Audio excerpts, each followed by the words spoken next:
One. Oh, I'm president of Collingwood for YouTube. Joel Sades. That's my buddy Alvin Gallant. That's my buddy Patrick McCray.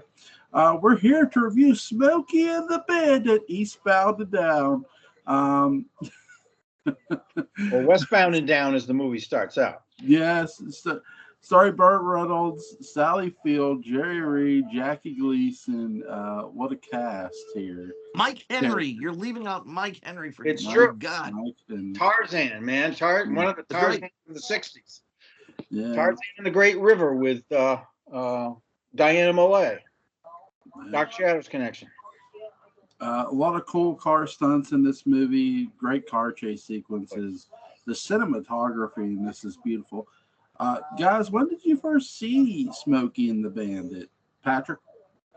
Oh man, it was in one of the 5 or 6 greatest summers for movies ever made, 1977. I believe this was the second highest moneymaker of 1977 or of that summer. It was really right up there. It really made Burt Reynolds' bone. That's no doubt about it. It made did. a #1 box office draw. I think either not that year, then within a very short period of time. It's amazing to think that you could go have a triple feature at a movie theater where you would see Smokey and the Bandit, Star Wars, and The Spy Who Loved Me all in one day. Mm-hmm. Yeah. I saw this. I don't know if it was first run or it may have been second run the next I think that's what it opened in. year. It opened in second run. It did. Semi, no pun intended about the tractor trailers, but it was. I saw it in a drive-in. I saw it at the Bangor Drive-in, which I think was probably around 1978. It might have been 77. I can't remember if I was a junior or senior in high school, but I remember a bunch of us went and got loaded on Miller Quickies and had a great old time. So. Nice. I saw this with my grandfather in 1991 on TV. Yeah. And it actually, funny story, it actually played with a little movie called Grand Prix starring James Gardner. Cool. Which was really Wait, sorry, a little movie called what? Grand Prix. Grand Prix. Yeah, that starred James Garner. Yeah. Yes. Yeah. Who was in Grand Prix? James Gardner. That's really good. I only remember James Gardner from that movie. I'm sure I know there's a lot of other people in it. But it came on right after Grand Prix, and my grandfather's like, "You got to watch these crazy people in this car," and I'm like, "Okay." They didn't threaten to punish you if you didn't, did he? No. Listen, Friday when I went over Friday night, Saturday morning and afternoon was westerns. Evening was like it would be action movies because they would show like these action movies late at night, and usually it would be something different. And one night it was Grand Prix and this movie, Smokey and the Bandit. This movie was in the middle of a great wave of trucker-themed or van-themed or car crash-themed movies. There was a ton of them out. I mean, hell, William Friedkin's follow-up. Yeah. William Friedkin's follow-up to The Exorcist is a trucker movie. Yeah.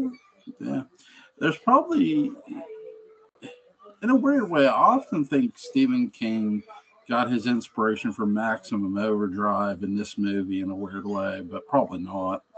Well, it might have been part of a fever dream he had. I wouldn't doubt that. That's how he was often inspired. I know Thomas Pynchon got his inspiration for Gravity's Rainbow from this. This is absolutely true. Really? Yeah. So Burt, you guys talking about this really launched Burt Reynolds. It was the acid test. It made him a household name as a movie star for sure. Yes. Big time. Really, really, how underrated was Burt Reynolds as an actor? I would say he was rated. He was definitely rated, particularly as a movie rated. star, but also as an actor, I think, because he ended up doing some things that were later after he sort of slid into this movie star role. he ended up doing some stuff that was pretty reasonably had some depth to it, had some good stuff to it. Joel, there are some rules in life, and I'll give you what some of them are. If they take a part off of Mr. Data, it's a good episode of Star Trek: The Next Generation. If Odo has a collar or a belt, it's a good episode of DS9. Or Cisco's bald, it's a good episode. It's a very good episode of DS9. Yes. If Burt Reynolds has just a mustache, it's going to be goofy. And you got about a 1 in 3 chance of it being a legitimately good movie. However, it's really weird. If he has a beard or if he's clean shaven, it's definitely going to be a good movie. Mm-hmm. The Sybil could have used this to tell the future, to predict it. Yeah. Yeah. I've seen Deliverance. Look at Burt Reynolds sink in the morning when he was dying, abluting, and would have been able to tell him. That's right. Yeah. There are too many hairs in the sink. It might not be a good movie. Well, here we go. He just has a mustache. Mm-hmm. Stick. Yeah. Stick. It's okay. It's okay. Whatever the cop movie he made was, The Cop and a Half. Yeah. But Beard, Boogie Nights. Beard, Man Who Loved Women. Yes. Beard, Best Friends. No Beard, Deliverance. Yes. Yeah, I mean that says it all in a truly biblical sense. Yep. No Beard. Also Dan August. August. Yeah. The TV show where they tried to launch his career, and it sort of half worked, but it didn't quite push. And then about a year and a half later, he got Deliverance, and boom. There's no also Beard, James Bond. Yeah. He was I think they hired him at one point to play James Bond, and then they just decided they couldn't have British an individual from Florida in the part. Yeah. There's also The Longest Yard. Yep. No Beard. Yeah, no beard. But this in many ways is a very American movie. You have a rich man who's trying to get money. Who's paying money to get booze hauled across America, and he hires a famous attraction named the Bandit. Yes. Who gets his partner, Snowman, who drives an 18-wheeler to make the trip, and they make one hell of a trip. I love how Snowman was originally going to be the Zodiac Killer, but that was too controversial. Too happy-go-lucky. Black. He kept wanting to wear those down vests. He had that watch, keeping them on schedule. Yes. Yeah. Was he hauling Arthur Lee Allen around? Was he? I don't know. Maybe if you gave him enough money. Yes. Yeah, probably.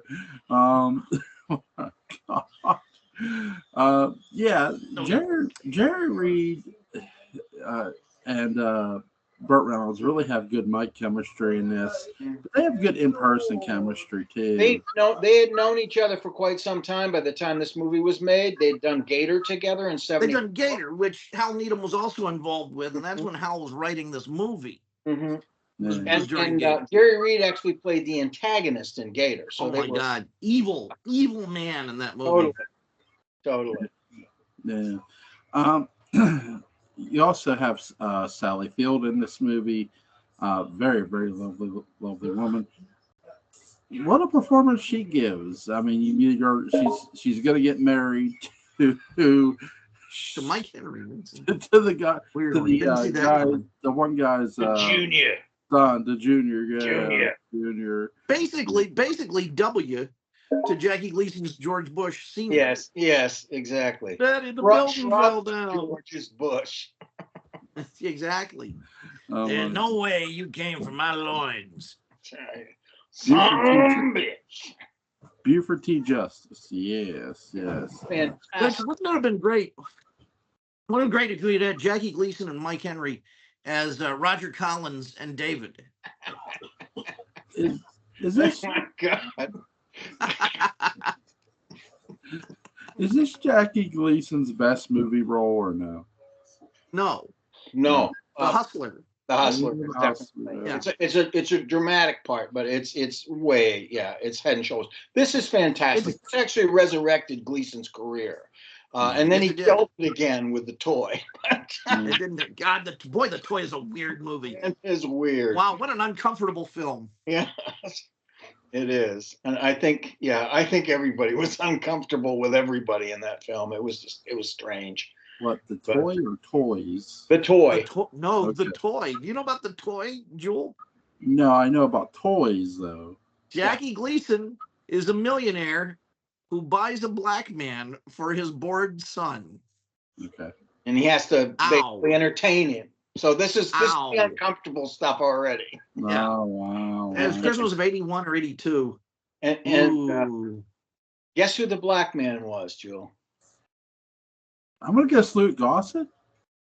Oh no, I can only imagine. Think more biting comic actor or comedian. Ooh,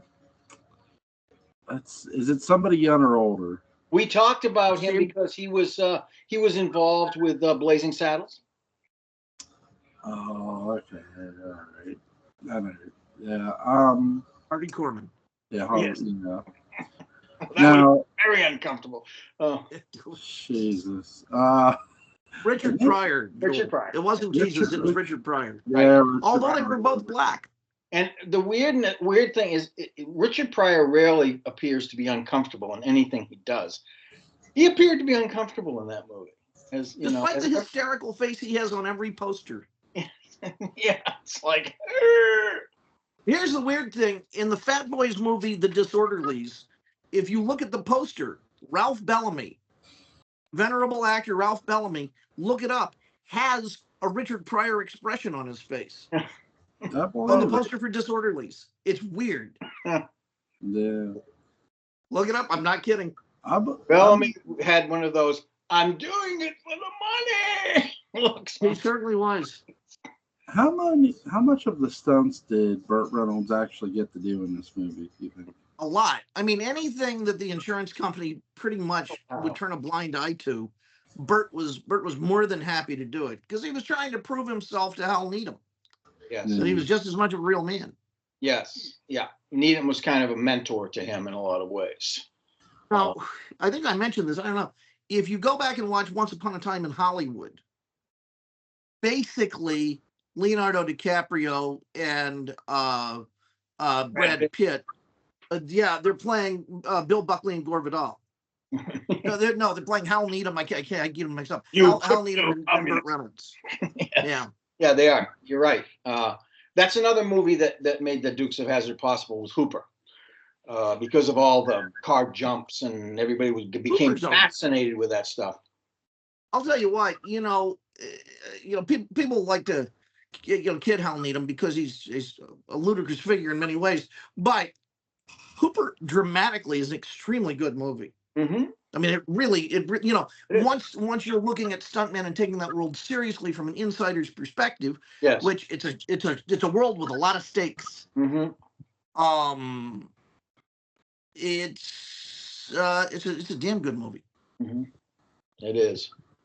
I remember seeing they showed this was probably at a drive-in theater somewhere too. They showed a preview of that movie, and it was completely. It was like disinformation. They made it seem like it was this comedy sort of thing. A fun movie, yeah. I remember seeing it as a kid, learning what a stroke was. Comedy. It's about a guy who's having a crisis, and and all this stuff is happening, and I loved the movie. I mean, I don't remember if I saw it first run, but it was pretty close. Like again, I mean, Brian Keith Keith, the drive-in a lot at one point in high school. Brian Keith is fantastic in that movie. That's a guy that I was sad to see him go when he when he died. It was like, oh come on, you got at least another 10, 15 years. Come on. I know. We lost Brian Keith and kept David Keith. Yes, and Keith David too. And Keith David. Yeah. What's some of you guys' favorite scenes from this movie? It's got a lot of them. There are. It's. I mean, in spite of this not being Jackie Gleason's best movie ever, it's a good one for him, and he creates this character. He really takes it to the wall. It and is allowed a consistently swear like he would in everyday life. So he takes full advantage of it. You don't see that before this movie. You don't see Jackie, saying some bitch and all this sort of thing. Like in this movie, he is crass, and it's the character. It's perfect. It's absolutely perfect. It's a consistently over the top yet inventive and authentic performance. I mean, I believe it. Yeah, his reactions to things are they're consistent, so they become more real.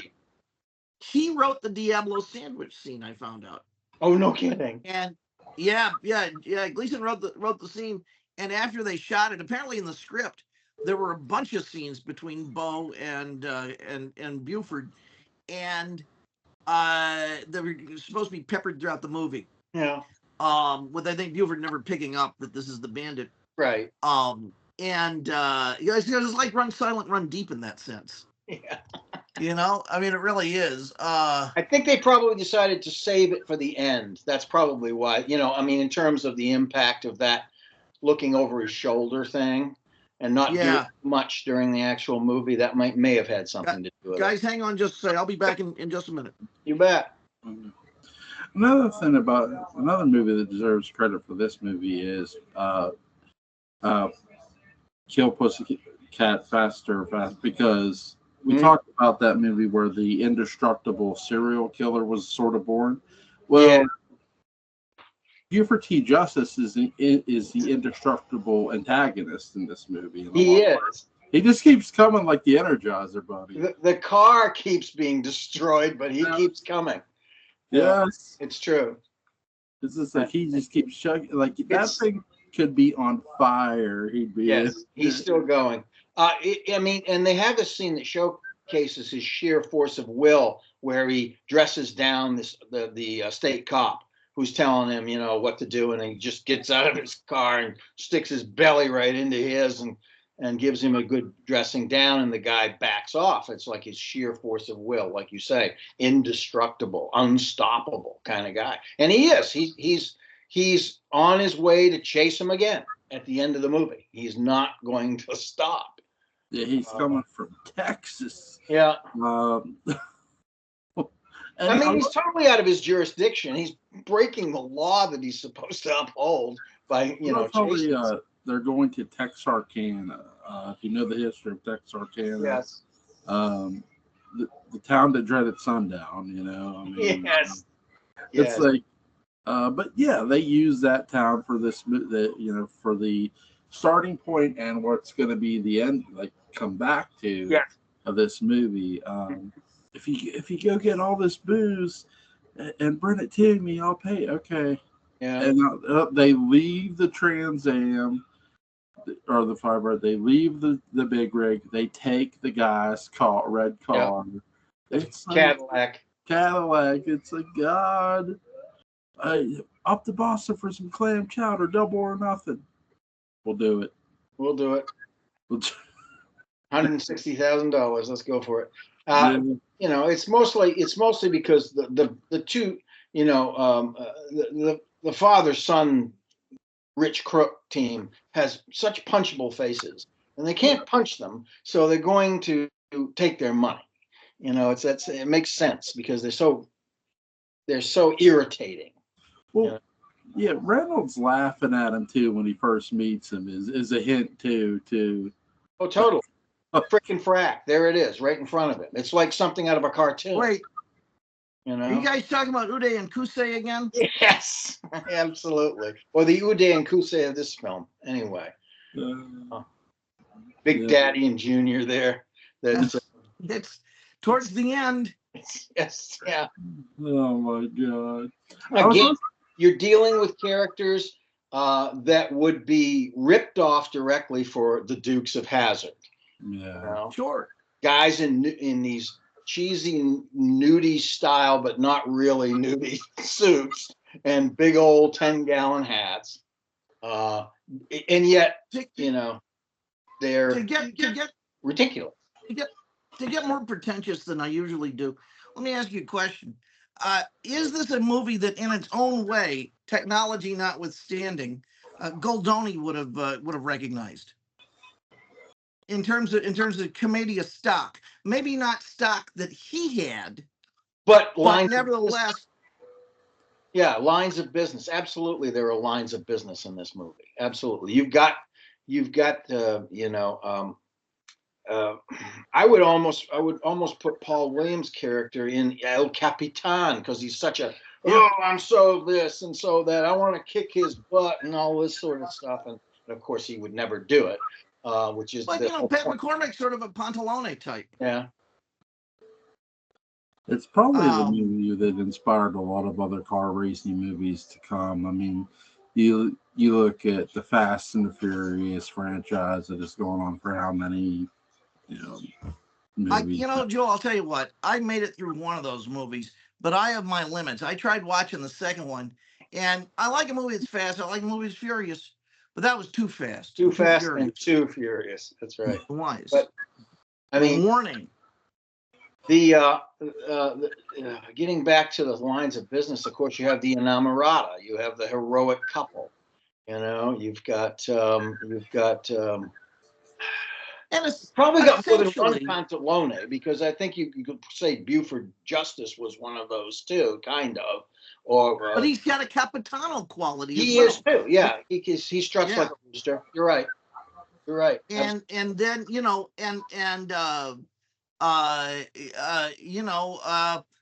Burt Reynolds is kind of a clever manservant in his own way, because he is a hired gun. He's, right.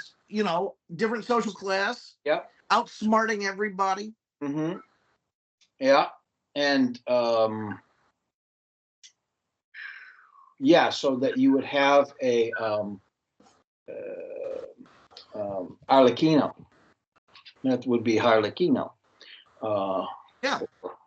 Whereas he became Scapin in France. Or Truffaldino in Servant of Two Masters. Yeah, same idea. So yeah, I would say there are definitely recognizable Commedia related characters and lines of business in this movie. Absolutely, and it's a broad comedy, so why not? I mean, at least much of it is. A few romantic scenes, but Commedia has a few of those too. So speaking of Commedia, so I believe you would not have had this film without James Bond. And the reason is that, as much as it pains me to say it, Hal Needham was an author, storyteller, who was not necessarily the most original at all times. And it's a controversial stance. It's a hot take. But if you go back and look at 1973's Live and Let Die, James Bond hooks up with unlikely New York character actor Clifton James, Blanche J.W. Pepper. That's right. And he's in two of the movies. He's in another movie. And then inexplicably, J.W. Pepper is shopping for AMC automobiles in Thailand. Yes. In the next movie, which is, I think, is a touch of surreality in the Bond films. Yeah. I would not walk away from for $1 million. Yeah. No, it's true. I think at once people were starting to complain about the fact that there was that kind of stuff in because of Moore's interpretation, but on the other hand, there was a lot of really good creative stuff that came out of that stuff. Yeah. Well, there was a real sense of freedom. Mm-hmm. There's sort of like, it's the early 70s. Shaft is big in the box office. We don't know what the hell's going on. Let's just throw in Sheriff J.W. Pepper. I don't know. He's in Louisiana. Why not? No problem. Roger can react to it. No problem. I sure am, boy. I'll let Roger Moore. He ended up doing commercials, I think, at one point too. I think he. Clifton James. Yes. Yes. Yeah.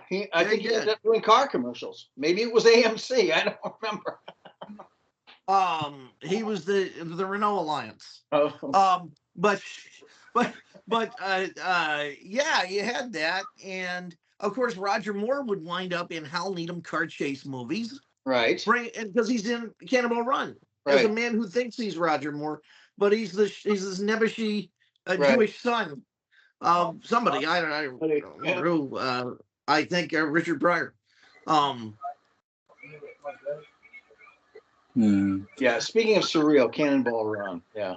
And then that's a Cannonball Run movie. 2. Hal Needham really perfected something bizarre by the time he did that. Yeah. But of course, you can't talk about Hal Needham, and that's the end of the sentence. No, seriously, you can't talk about Hal Needham without talking about Megaforce. Now, Jewel, this is a movie we brought up before, and you still haven't seen it, I think. No. Have you seen Megaforce? No. Jewel, you would, as I often say, writhe with pleasure with this film. I'm not kidding. It's the ultimate. Hal Needham creates an army, a high-tech army in the desert, led by Barry Bostwick and Persis Kambata, fighting Henry Silva.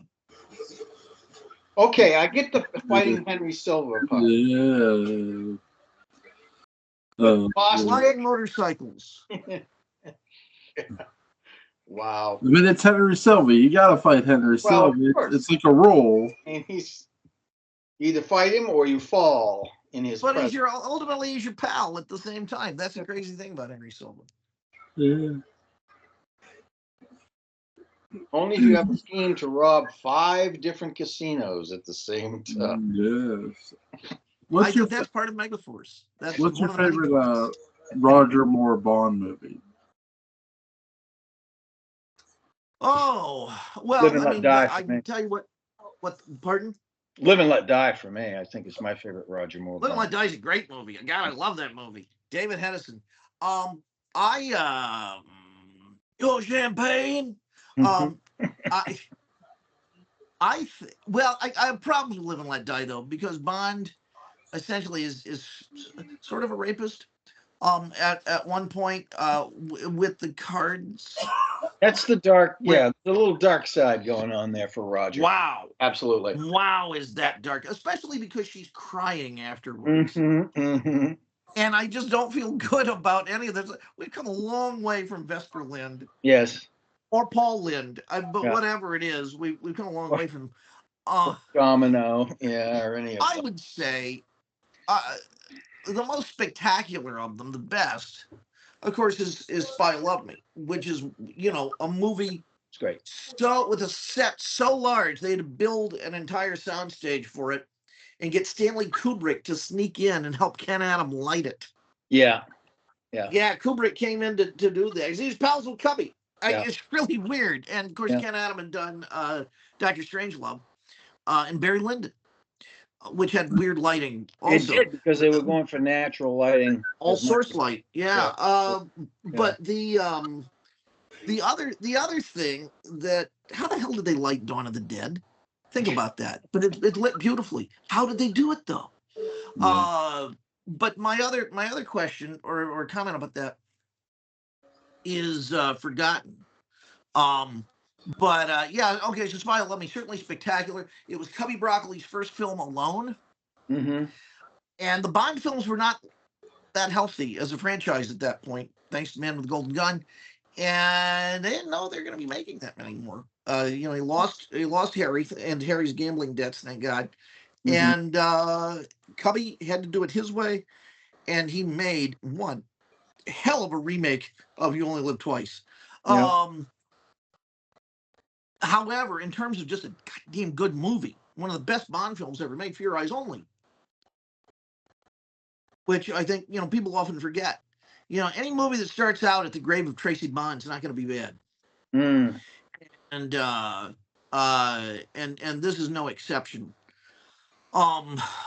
It's a really fine film, and it includes a line that makes no sense, where he picks Blofeld up in his chair, and before he drops Blofeld down a smokestack, Blofeld in the pre-credit sequence promises Bond a delicatessen made in stainless steel.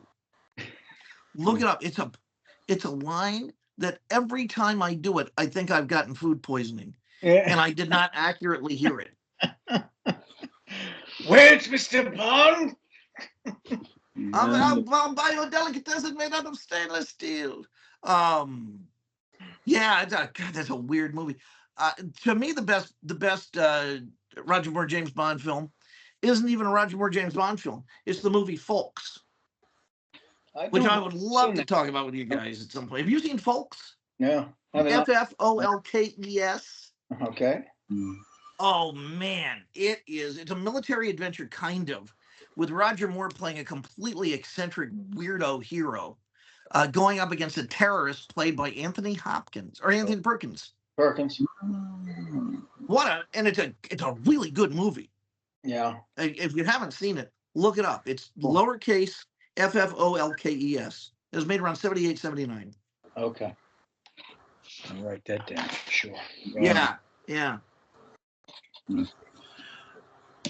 So, let's think here. I gotta say, I suggest this movie. I really love this movie. I think it's one of the great American movies.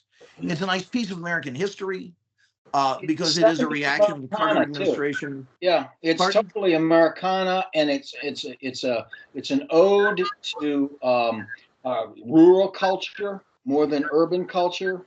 Yeah, a time when there's a lot of urban movies being made. It's in a flattering way, and Burt and Hal went out of their way to do that, to portray the South positively, like as best you can. Yeah. It's a reaction to the Carter administration and the 55-mile-an-hour speed limit. So that is a big reaction to that. Yep. And it is flawlessly entertaining. If you start to look up fans of this film, you will find among people who owned prints of it back in a day when that was not an easy thing to do. Yep. Alfred Hitchcock and Stanley Kubrick were both big fans of this movie. And I think they found it to be just a flawlessly entertaining machine. Yeah. And that's what it is. Yeah. Yeah. For sure. It's a must own. If you don't own this movie, go find it. Growing up during that time and being in high school during that time, the CB radio craze really kind of set off a lot of this stuff. You had C.W. McCall's Convoy, and then you had a movie with Chris Christopherson called Convoy, which basically tried to recreate the song. And then you had an innumerable amount of these kind of movies that had to do with mobile life or mobile work, things that shot out of that sort of world were things like The Van, Corvette Summer, even though they weren't trucker movies. It sort of came out of that same idea, adventure on the road kind of stuff. And it was very, very saturated for about 3 or 4 years. You got a lot of I guess truckers still use CB radios. Oh yeah. Yeah. They're actually, they became a hobbyist thing for a while, but I mean, they've been a trucker's tool for a long time. So yeah. Yeah, they still use CB radios, that's for sure. But yeah, CB radios were very popular, like when I was even growing up too. Like it's something you wanted to own in your own home. I mean, Cobra. Yeah. Cobra CB radio. Yeah. Big time. Yeah. Absolutely. I had one that gave me Jewish prophecies. It was a CB DeMille. So it had a leather whip antenna, right? It did. That's right. You just called it Mr. DeMille. What would be your best CB handle? What would be your CB handle? Boy, that's a good question. Yeah. Jewel, I don't know. What would be? Is there a good Dark Shadows oriented CB handle? No, I don't have any good Dark Shadows ones. I have a lot of other ones, but I can't mention them here. Anyway, People used to push This is the Johnson. envelope of good taste with CB handles. There's no doubt about that. yeah, Double entendres, you know, the stroker, you know, stuff like that.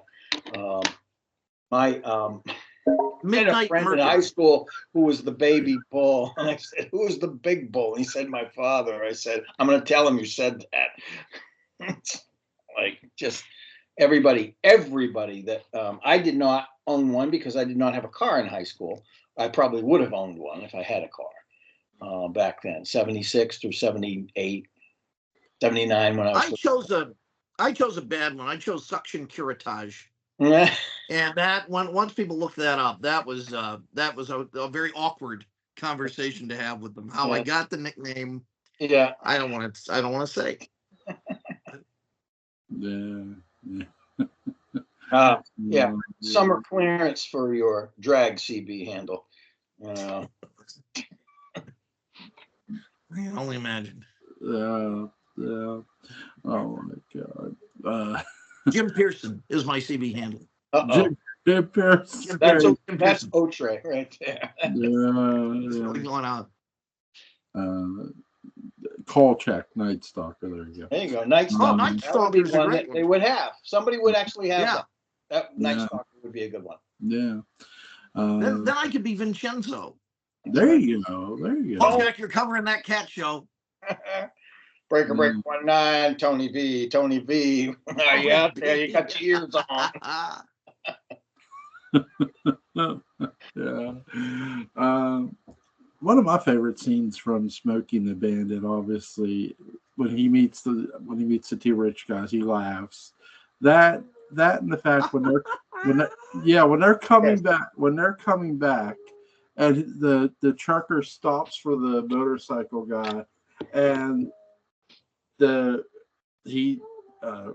Reynolds' character, the bandit, comes back around, and the Sally Field whistle, and Sally Field flips off the motorcycle guy. It's just classic. Mm-hmm. It's just classic. And that was George Plimpton in a minor part. I think I got Bumpus Hound. Yeah. Bumpus Hound. Mm-hmm. Yeah, that's a good Gene Shepard oriented one. Yep. I don't know. I'm grasping at straws. And now Andy Rooney. That's it. It's a little long, but So if you're an Ayn Rand fan, you could be the Objectivist or John Galt. oh, the Objective was John Galt. Yeah, Fountainhead. Fountainhead. Fountainhead. It also has a phallic connotation. Yeah.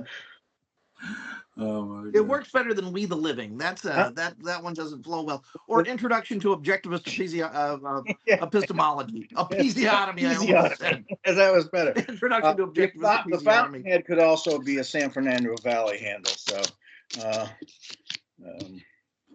professional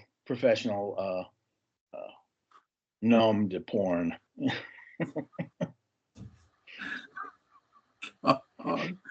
Oh, Jesus Christ. Big Dummy. You could go by, you have a Sanford and Son thing. Big Dummy, right. Yeah.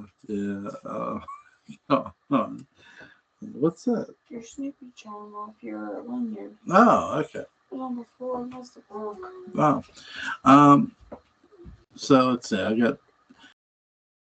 I got a video tomorrow and Saturday. What do you guys want to do Sunday? If you know what, since the iron is hot and we will forget. I would say Folks, if you can find it. All right, let's try that. And it's I promise you, it's a good movie. Yeah. You'll have a good time. You'll think, man, I wish I had seen this movie earlier.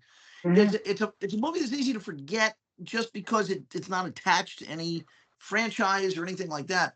But it's sort of like Sleepy Hollow in that when you're watching it, you're saying to yourself, I forgot this is such a good movie. And it's worth bookmarking in your mind as a result of that, I think. Absolutely. Is it? I think both of you guys it? really like it. It's an 80s movie? No, it's like late 70s. 70s. 78, 79.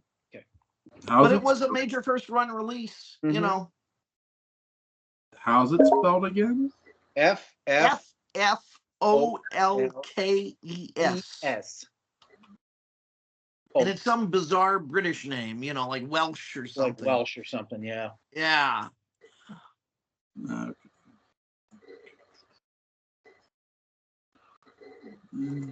Odd name. I found it. I found Where it is it? on YouTube. Sweet. That's great. Awesome. It's really I'll- good. I will like send it. it to you. Okay. Yeah, So like- I'll see you guys Sunday for folks. absolutely. All right. Guys, have a good weekend. Take care. Okay.